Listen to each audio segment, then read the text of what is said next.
Advertise TV ન્યૂઝમાં આપનું સ્વાગત છે। ભરૂચના ઝઘડિયા તાલુકાના ગોવાલી ગામે આવેલા બાલાપીર દરગાહના ગેરકાયદેસર બાંધકામ પર તંત્ર દ્વારા બુલડોઝર ફેરવી દેવામાં આવ્યું હતું।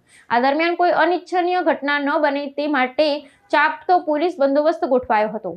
ભરૂચના ઝઘડિયા તાલુકાના ગોવાલી ગામે આવેલ બાલાપીર દરગાહના ગેરકાયદેસર બાંધકામ પર વહીવટી તંત્ર દ્વારા બુલડોઝર ફરી વળ્યું હતું। ઝઘડિયા વહીવટી તંત્ર દ્વારા હાથ ધરાયેલી આ કાર્યવાહી દરમિયાન પોલીસનો ચુસ્ત બંદોબસ્ત ગોઠવવામાં આવ્યો હતો અને સમગ્ર ગામને પોલીસ છાવણીમાં ફેરવી દેવામાં આવ્યું હતું। દરગાહ સરકારી ગૌચર જમીન પર ગેરકાયદેસર રીતે ઊભી કરવામાં આવી હોવાની કલેક્ટર કચેરી ખાતે રજૂઆત કરવામાં આવી હતી। ગામના સર્વે નંબર 169 વાળી જમીન પર નિયાઝ ઉર્ફે નિયાઝ બાપુ સમીર દિવાન દ્વારા ગેરકાયદેસર બાંધકામ કરાયું હોવાની રજૂઆત થઈ હતી। વહીવટી તંત્ર દ્વારા અગાઉ સંબંધિત વ્યક્તિને ગેરકાયદેસર બાંધકામો દૂર કરવા નોટિસ પાઠવવામાં આવી હતી।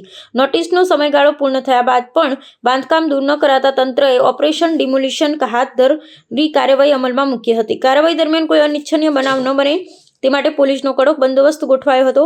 તંત્રએ જણાવ્યું હતું કે સરકારી જમીન પર થયેલા ગેરકાયદેસર બાંધકામ સામે કડક પગલાં લેવામાં આવશે અને આવનારા સમયમાં પણ આવી કાર્યવાહી ચાલુ રહેશે।